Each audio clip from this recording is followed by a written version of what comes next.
Another area too that I think is really interesting that a lot of people are talking about that is, literally growing like a weed. A little play on word there. Wait for it. Is the CBD market, right? Because the CBD thing is literally blowing up, but CBD works, right? I mean, Yes. Say what you want, it is proving that it is a valuable commodity, and certainly a lot of people getting into it. So can you talk a little bit about what you guys are doing with CBD? Because that is also off the rails too, because there's a lot of CBD products that suck. So true. Yeah. You're absolutely correct. And I'll tell you the reasons. I'll tell you all the reasons why. So we conducted an investigation into the true contents of America's best-selling CBD products. I think we pulled north of 150 of the top selling ones using Amazon.com bestsellers list and just going on different websites that were, largely endorsing or, talking about different mainstream brands. I presented our findings to FDA, and then even more interesting, presented the findings, was asked to speak at the United Nations Commission on Narcotics about our study, which our study is currently in process of going through peer review. So this is one where we're actually going through the peer review academic process for that. The findings were actually really interesting. I'd say three major takeaways that we saw. First major takeaway is that 40% of best-selling CBD products had at least trace levels of THC. And where this becomes relevant is here in Colorado, recreational marijuana is legal. So it's one where if someone wants to get high, you've got that option. When it comes to CBD, it's one where, when you buy CBD, you're looking for these, the benefits of the CBD. You're not necessarily looking to get high. And where there ends up being both brand and consumer risk is that if you don't disclose that there's potential for THC, unbeknownst to a consumer as well as your brand, is if you operate motor vehicle, if you are tested for drug screens at work, that could pose a risk, obviously, to your employment. So the fact that 40% of CBD products have at least trace levels of THC, not necessarily that there's a regulation that requires disclosure or disclaimers, makes that a really touchy subject. Right. Other thing that was interesting, and this one is the one that kind of makes me the most rabid about it, is we tested the potency. So we tested them for heavy metals, pesticides, potency, which would be levels of THC as well as levels of CBD. Right. In the potency one, what we found is that of the 150 or so top selling CBD products, 70% of them were off by their potency amount by at least 20%. What does this mean? This means that 70% of the time, if it said it had 100 milligrams, 70% of the time it had 120 or more, or 80 or less. What was even more interesting for me, that made me mad, was that 7% of the time, we found that these best-selling CBD products didn't have any CBD in them at all. And whether that was blatant economic adulteration purported upon consumers, or whether that was poor quality assurance and poor, good manufacturing practices and the absence of robust federal oversight and good manufacturing practices, what we see is that what ends up inside of the package greatly can differ from what it actually says on the label. On the other side, it's one where we saw products that as many as 7 to 10 times as much CBD that it said on the label. Now, if you're new to the CBD space, you're a new consumer, you don't quite know how much to take, you're going to be like, oh, it says to take, X amount. If it contains 10 times that amount, imagine being like, oh, I'm going to take one ibuprofen for this headache. It could be 200 milligrams, or it could be 1,400. That makes a big difference. And so it makes it hard as a consumer. And the third one would be elevated levels of heavy metals. So when it comes to hemp itself is a natural bioaccumulator. So what this means is just hemp is a really good garbage collector. In fact, governments plant it in military installations in order to clean up the stuff that's in the soil. So along those lines, they planted hemp all around Chernobyl. Exactly. In order to suck this stuff up. You have to, as a manufacturer, the thing is, again, going back to having those different control points in place when you're looking at the where ingredients come from, garbage in equals garbage out. We know that this plant is good at sucking up stuff from the soil, especially bad stuff. So you've got to put those protections in place to make sure you have a good finished product. So the FDA hasn't done anything yet, right? I mean, they're still waiting to whatever it is that they're waiting to do. But I mean, really, at this point, we need to get this game elevated as well, because hemp's, not hemp, but CBD itself is not slowing down. I mean, correct. go to any quick market to get gas and pick up. I mean, it's on the front counter, right? Yes. There's 8 of them there to choose Yes. from. They'll solve anything, or at least they claim to. So is the next step then we've got to get people together from a policy standpoint and start making up some common sense rules to protect people? I mean, I'm assuming. Yeah, absolutely. And the thing is, it's one where, FDA's action has been largely a reaction, that it's one where if the industry makes any type of health claims on pack, cures epilepsy, cures blah, blah, blah, then FDA will take action. But you haven't seen that proactive action from the FDA on what's being done. You only see kind of these slaps on the hand, so to speak. So the thing is, you do see a variety of different types of standards emerging in the marketplace, of the industry trying to coalesce behind different types of just trying to provide consumers trust and increase confidence, of which I'm a firm believer that a rising tide lifts all boats. And so just like the evolution of the organic industry, that it's one where it's totally acceptable to have varying standards. And then over time, economics will figure out what actually is truly important when it comes to consumers, quality, and safety. So I'm still very optimistic that something will shake out in order to support this growing industry. Yeah, well, it needs to, because it's worthy. I mean, I know people that have not, have gone through medical procedures without taking any opioids for pain, and have done it with CBD and have said, hey, it worked, right? So, absolutely. I mean, there is a positive effect to it. And and thank you for sharing that. I want to get a little deeper back to Clean Label Project now, because we've teed up a lot. We've talked about a bunch of different topics, especially the baby food one. By the way, folks, replay the baby food thing. It's for real. Pay attention to it. But I want to talk about some of the awards and certification that you guys do. And I just want to touch on a couple of them and have you kind of explain what they are, what they mean, and then kind of the process behind it, if you would. So the first one I want to talk about is your Purity Award and what that's all about and what you guys are looking for. Yeah. So Purity Award is kind of like our flagship certification. It's kind of the crux of what we do. The basis of the Clean Label Project Purity Award was really rooted in that peer-reviewed study on baby food, that, the way we look at the world at Clean Label Project is that in the absence of federal regulation that sets maximum tolerances, I think we can all generally agree that less exposure to heavy metals is always going to be better than more. And along those same lines, we can all agree to the fact that, unfortunately, we have to sleep in the bed that we've made, that because of our societal choices around mining, fracking, industrial agriculture, it's unrealistic to expect absolute zero. We will find detection with modern day analytical chemistry. So what we do within the Purity Award is we use that concept called benchmarking, that we get big data sets. And what we do is when we test a product, we'll test it as how a product compares to the rest of a data set. So we'll use baby food as an example. So we tested 560 of the top selling baby foods. It allows us to say, okay, if you're a baby food company and you want to get Clean Label Project Purity Award, we're going to test your product for over 400 industrial environmental contaminants and toxins, ranging from mycotoxins, acrylamide, heavy metals, pesticide residues, glyphosate, residual solvents, a whole variety, BPA, BPS, phthalates. And then what we're going to do is we're going to take those test results and we're going to size you up. How do you look compared to everyone else? Because this is America and we've got options when it comes to choosing different types of food on the grocery store shelf. Sure. The way that it shakes out is, so long as your test results are in the top 30%, you qualify for the Clean Label Project Purity Award.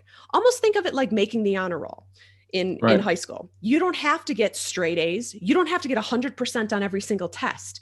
It just means that your overall GPA has to put you in that top 30% in order to make the honor roll, be in that top 30% of your class. So that's how the Clean Label Project Purity Award works, is that we look at what is the supply chain realistically able to yield.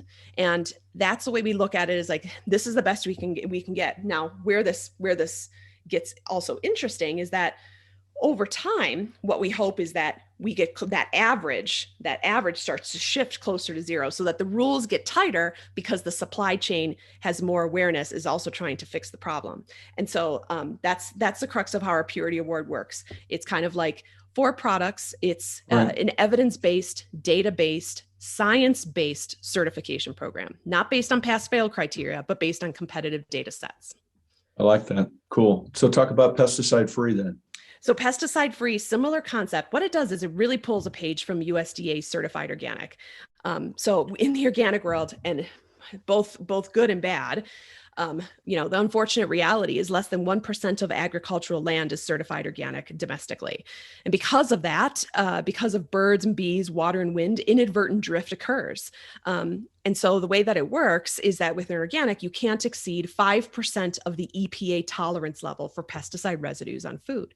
Now, any detection of pesticides with an organic warrants an investigation.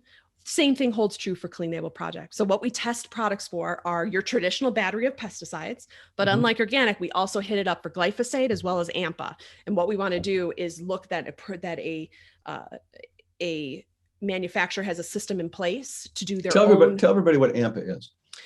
Basically what happens with glyphosate is over time, just like with any kind of chemical, these things start to break down and they start to degrade into the soil. So the thing is, glyphosate might not be present for that long, but you can find AMPA, which is when it starts to degrade, you can find that for a longer period of time. So what we do is we'll test for the pesticides, glyphosate and AMPA. And then what we'll do is making sure that these brands have a provision in place of how they're going to do their own routine surveillance. And what we want to hold them to is pretty consistent with that USDA National Organic Program, with the addition of making sure to look at the glyphosate and the AMPA, just because that is the most commonly used pesticide in America. Right. It's scary. Yeah. You know what's scary? You know what's really scary? And I'm glad we're having this conversation. And I'm not trying to be Debbie Downer about this whatsoever. But it's amazing to me that we're actually having this conversation today. We are so smart. We do so many amazing things. We've walked on the moon. We've done all this. We have computers. We're doing all this crazy stuff. And it's like we're having these basic level conversations going, well, we'll get to it. You know what I think is what helps restore my faith in humanity, like a little bit, is like I'm hoping that when there's a problem, there's always this American resolve to kind of reach a solution. There's always these amazing entrepreneurs that come up with stuff. So I'm hoping what happens, and I've heard a little bit about it, is actually spoke to this one organization over in the UK that they've created this different type of soil enzyme that eats cadmium. So the thing is, you kind of look at it as like, once you know that there's a problem, there's somebody's going to look to make sure that it's like, here's a way that we can fix it.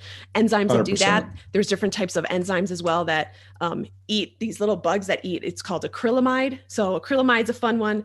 Acrylamide is a bioaccumulative neurotoxin that forms through, it's called the Maillard reaction. The Maillard reaction is when you heat sugar or carbohydrate to really high temperatures really quickly.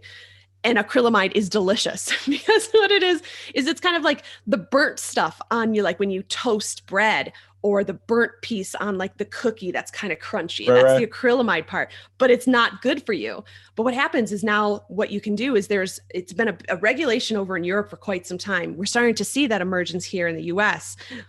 But what's happening is now we're already seeing these different types of enzymes that can be incorporated into while you're cooking in order to reduce that acrylamide load that forms through this Maillard reaction during this cooking process. So I'm hoping that once these kind of problems are brought to the surface, and then it's going to be a matter of some, really interesting entrepreneurs and scientists will be like, okay, I think I've got some ideas on how we can fix the problem.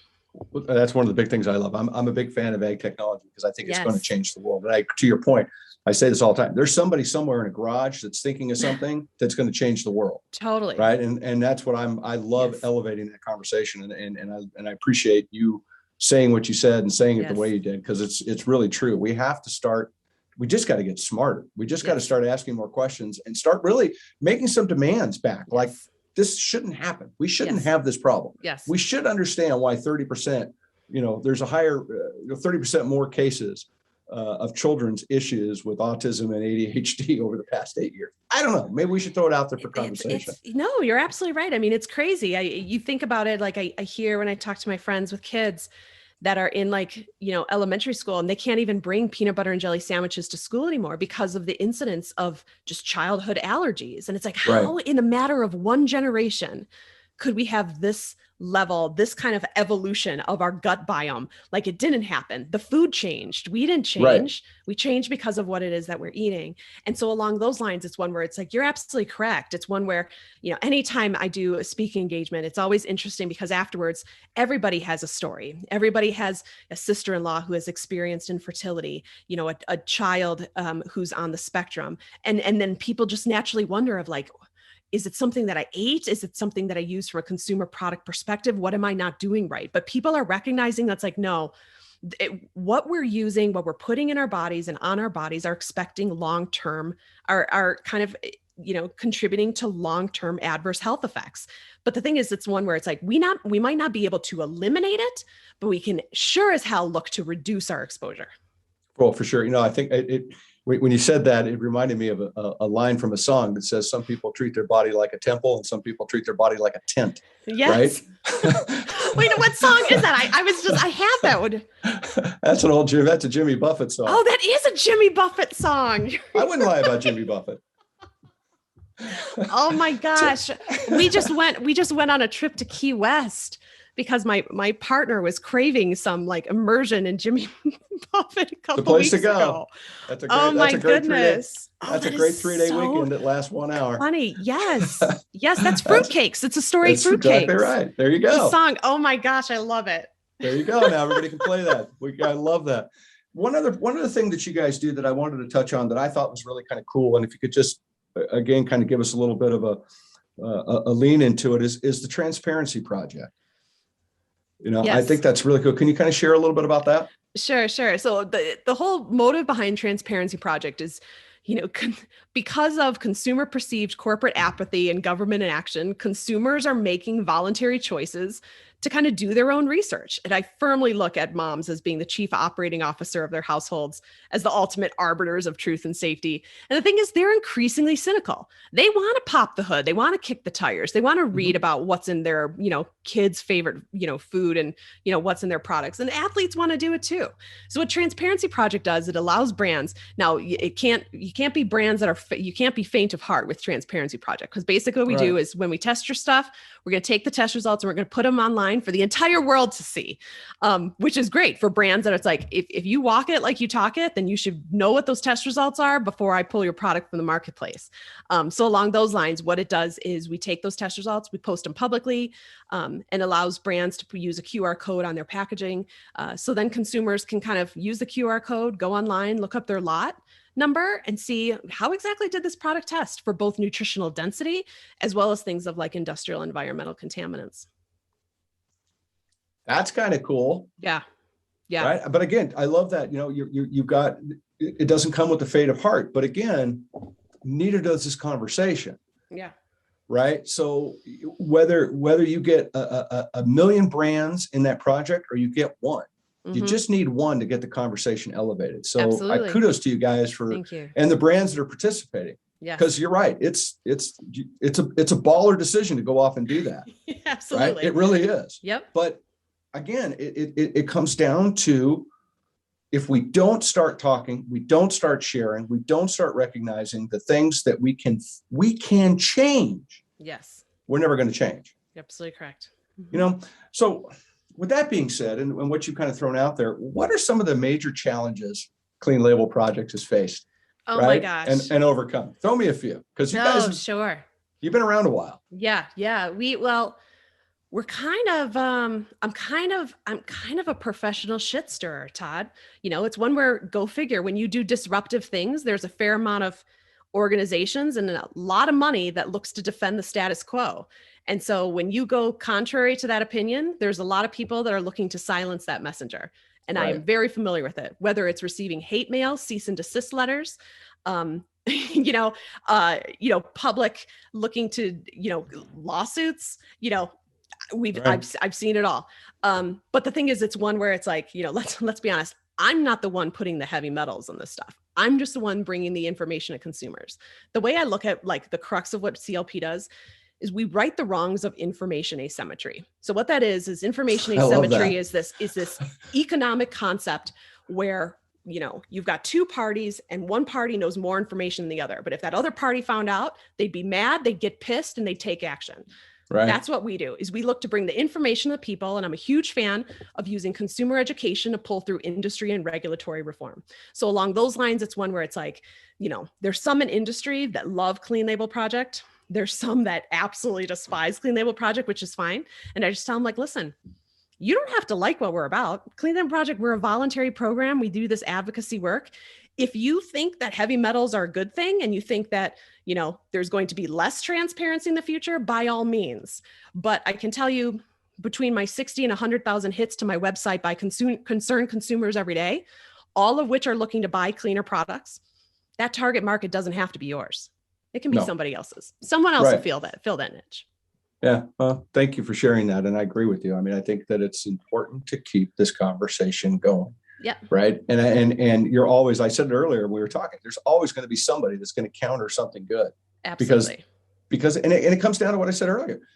A lot of this is just strictly about money, and it's about economics, and it's about, it's about keeping this wrong, kind of some of the wrong things that we've been doing moving forward, as opposed to saying, hey, we need to change, and we need to change for the future, because climate's going to depend on it. Water's going to depend on it. Soil's going to depend on it. The planet's going to depend on it. Population's going to depend on these changes. Yes. It's super, super important. Something I meant to ask earlier and I didn't, I want to go back just really quick, is can the public ask you to test brands and products? You can, yeah, absolutely. The challenge that we have is, obviously, testing is not cheap. So to put it into perspective, heavy metal tests, probably about $150. That's for your total arsenic, cadmium, lead, mercury. $150 a full pesticide panel, including glyphosate, AMPA. That's around $500. So the thing is, along those lines, it's like, if you want us to test something, we'd love doing it, but it's also one where we're a little nonprofit. We're 4 women who essentially work out of our basements and look to kind of influence, make change in the world.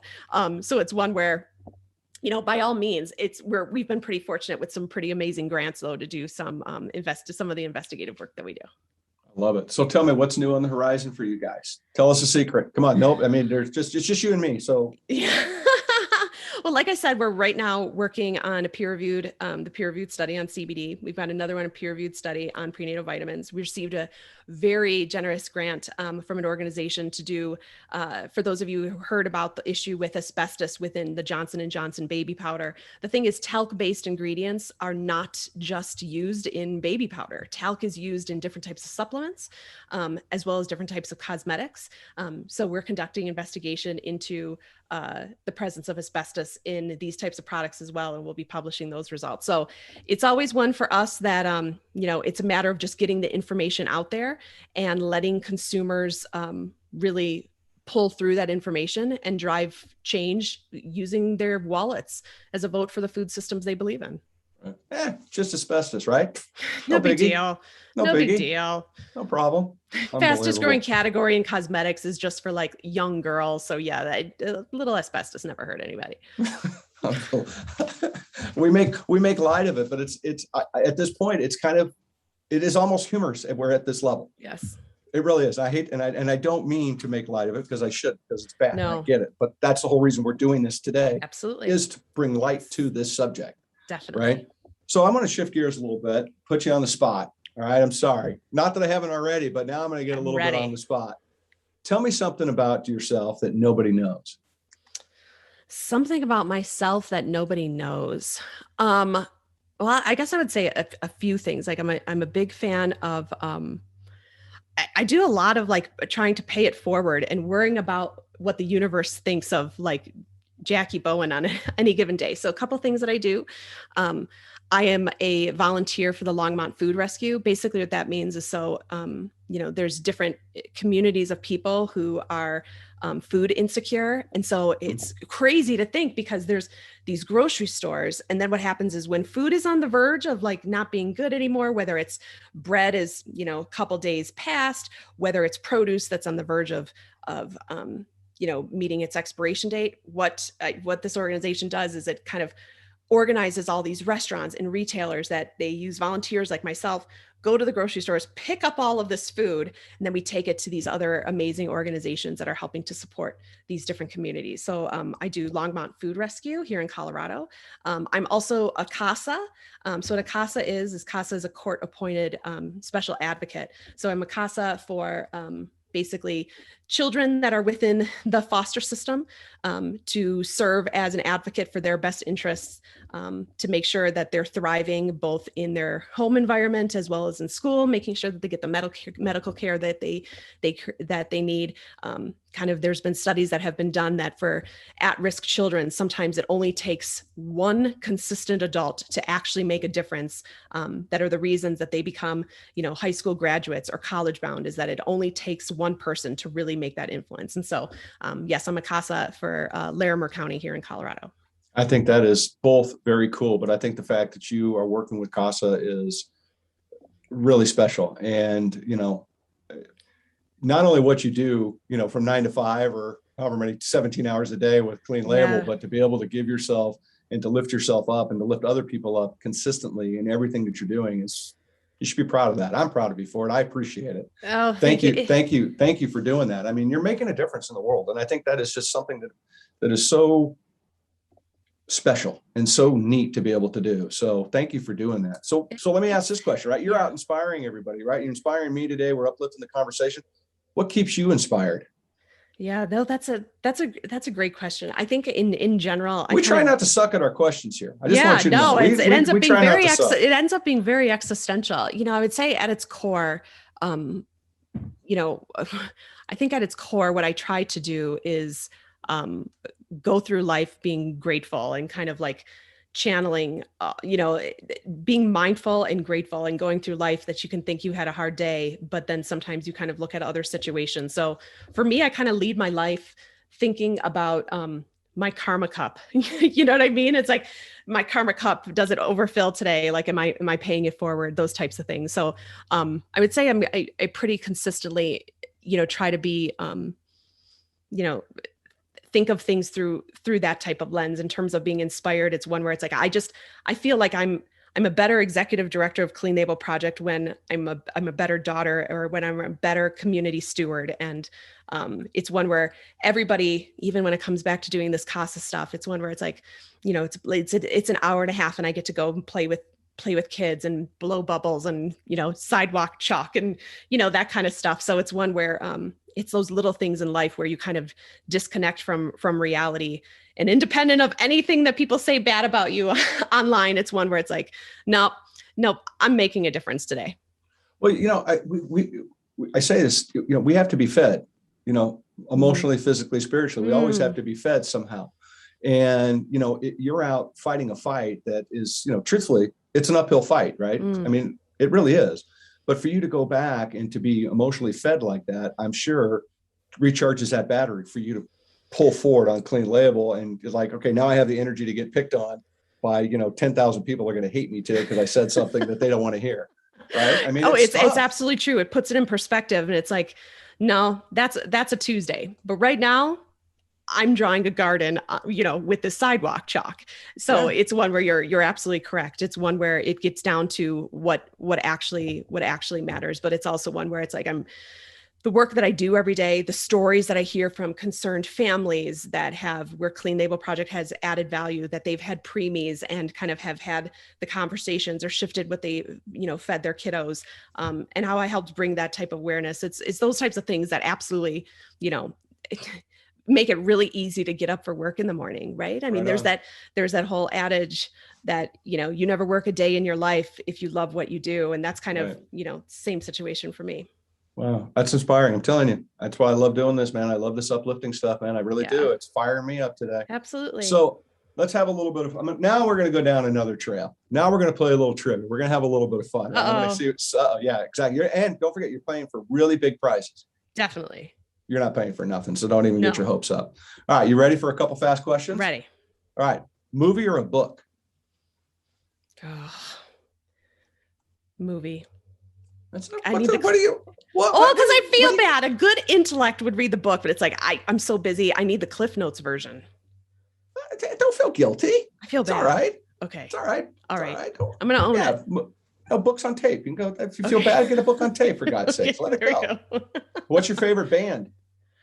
Oh my goodness. What's my favorite band? You don't have to answer. I don't have to answer. I got to come up with something, it Well, I'm would going to have to make be. the answer. I was just trying to like lighten you up a little bit. Yeah. I'm like thinking about what I'm like been listening to a lot lately that I have downloaded. You know what I've been like jamming to lately has been like The Cure. It's just like, Old school. yes, it's like, I could I get my love hair back. it. I could totally go back to that hairstyle I And had you back then. should, and just, No, I yeah, doubt it. I doubt no. it. It was slightly orange back in those days. Oh, yeah. And a little So bit, yeah, that, we had a little sun-in problem, oh, and it didn't work. It just turned orange, which was actually not good. not good. No, it But was not good back then. when you just like, when you've got your, your music on your phone and then you just have it on like random and shuffle. And then it's just like these old songs that you used to love. I love And then it. they just, love it. So yeah, lately it's just been The Cure. So what's a bucket list item for you?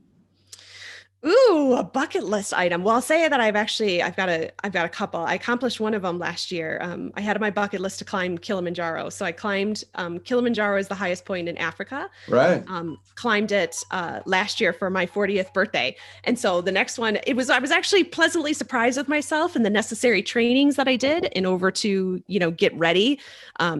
To be able to climb Kilimanjaro. And so there's another one, the highest point in South America is Aconcagua. I'm definitely not one where I'm not a technical climber or anything like that. Very fortunate here in Colorado that are, just by living here at the elevation, your lungs get what the training that they need, but would love to next tackle Aconcagua as well. Well, that's a lofty goal. I'm just happy to get up and down the stairs. So what's your favorite carnival or fair food? The bad stuff, like deep fried butter. What do we got? No, I would go with like an elephant ear. Those ones that kind of taste like donuts with the cinnamon and sugar. You remember those? No, but I'm going okay. Gosh, they're good. Yeah, it's just like fried dough with cinnamon and sugar. They taste like it's fried. Apple. It's fried dough. It's fried done. dough. Just say fried dough. That's done. Yeah. Everybody in this country be like, great. Is there butter with that? Yes. Yes. Okay. So one final trivia question. Why are you a professional buzzkill at a party? Oh my goodness. I'll tell you what, Todd. It's like if you want to be talked out of eating or drinking anything, chances are I'm your girl because I see all these test reports. We do all these studies. If you want to know where the bodies are buried in any given category, ask me and I'll tell you. So that, the thing is like, it ends up being like, and I always say that's kind of like my tagline, but the thing is people are like, no, I think you'd actually be really fascinating at a dinner party, which is fine. But it's one where it's like, it doesn't matter. It doesn't matter what it is. I mean, what is it you're drinking out of? Like, is that a glass? Is that glass by you? Yes, it's glass. We could do some, and you've got water in it. So we could have all kinds of water. We could have all kinds of conversations about potential, different types of glass contamination, more so the water of like where to come from, the filtration source, where do we need to worry about your heavy metals, anything leaching from the filter that you're potentially using on your faucet. We can talk about all of those things, Todd, ad nauseum. So what you're saying is you're better off to have a slight buzz to get into that conversation at the party Totally. than to hit it like, don't start at 7. You're like Yes. at 9:30, like 9:30. Yes. Yeah. And the thing that's crazy is half the time what you find, which is also would be cool for dinner parties, half the time what you find is like, if you kick it, back even more old school, back to Ireland, there is some reason why it's good to drink beer as opposed to water, right? Yeah, when it comes to some of these contaminants, depending on, some of these communities. So yes. I love it. Jackie, you are just incredible. I enjoy you. I like hanging out with you. I love talking with you. I think what you're doing is freaking awesome. I think the fact that you're stirring the pot, as you called it, a professional shit stir, you're stirring the pot and you're raising the bar and raising the conversation is inspiring. It's amazing. It's appreciated. It's needed. I hope people come away from this and go, I got to get on their website. I got to learn more. So I got one final question though I want to ask you. Yes. If you could just share one thing about your work at Clean Label Project, what would it be? One thing about it. I would say in general, the part that kind of keeps me going has really been this effort around, baby food and vulnerable populations. Namely, we've talked about baby food. We didn't talk a lot about infant formula and where, this is like the next thing or like the thing that really, what would you say, gets my goat? Is that what do people say that? They do say that. Okay. They do now. They do. Okay, so I feel like that's something. Anywho, whatever it is that people get, or something that really just pisses me off, is when it comes to infant formula. It's the most heavily regulated food in America when it comes to nutrition. And the thing is, infant formula is the exclusive form of nourishment during that vulnerable period of development. And along those same lines, you look at infant formula, and then you look at the WIC population, the population of families that need a hand up because they're experiencing different types of financial hardship. They're relying on the Women, Infants, and Children program. And the thing is, when you look at the WIC population, 80% of those moms reach for infant formula. So it's one where, one of the focus that I'm on now is, it's one thing that it's like, yep, we've got a public health issue. We have an environmental health issue, but we also have, in the process of doing this, is we have a food justice issue. Some of these most vulnerable populations that the taxpayers are subsidizing the food are some of the most contaminated. So that's one that's near and dear to my heart, that it's like, no, the injustice does not need to start at literally at newborn. Food justice. That's a great place to stop. That's a great place to end.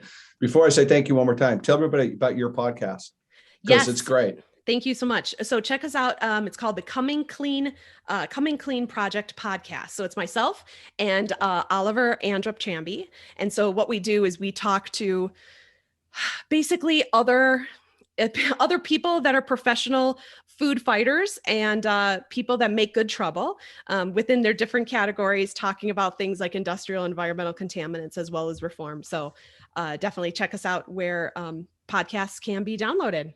Oh, everywhere. Hang out with all the cool kids on the podcast channel. That's what we're doing. That's what we're doing. And you're coming on my show, so it's going to be great. Damn right I am. Just wait. I'm going to get all fired up. Like I said, I'm going to be like a spider monkey on Mountain Dew when I come on your show, girl. Get ready, because I'll talk the shit out of your listening podcast. some death metal. I like that. Yeah, put it on. I'm down. Let's go. Yeah, let's go. Just get me started. I'll ramble forever. I love it. Jackie, I truly, from my heart, thank you for being my friend. Thank you for what you're doing every day. Stay inspired, Jackie. Don't let this get you down. Stay inspired. We need you. We need your voice. Thank you so much. Thank you for hanging out. Thank you for having me. I'm so grateful. Oh, totally a pleasure. Thank you, everybody. We appreciate you being here. Take care.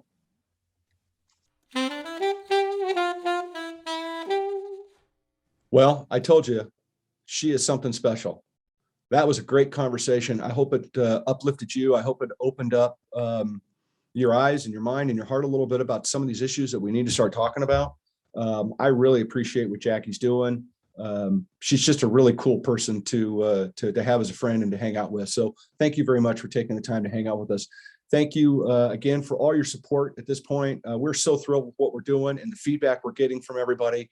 The way you're liking and subscribing and paying attention to what we're doing and listening, I appreciate it. I love the comments. I like the good ones. I even like the bad ones, right? If you have something you want to say, you want to talk about, let's do it. You want to come on and bring us your story and uplift and have a good conversation? I'm here for you. Let's do it. This is what this is all about. It's about giving back, and it's about raising the bar for all of us, because it's what it's going to take to help the next generations to come. So again, thank you so much for taking the time. Don't forget, check us out on our Instagram page, TLC Todd-versations. We're all over LinkedIn. Our podcast is on all the podcast sites, Apple, Google, Spotify, Stitcher, etc. The video version of this is up on YouTube, which is people seem to really, really enjoy the conversation back and forth. So please check that out. And just again, really appreciate you taking the time and being with us. And remember, go inspire somebody today. It's the best thing you can do for your day. Try it. It's really fun. Thanks a lot. Be good. Talk soon. Bye-bye.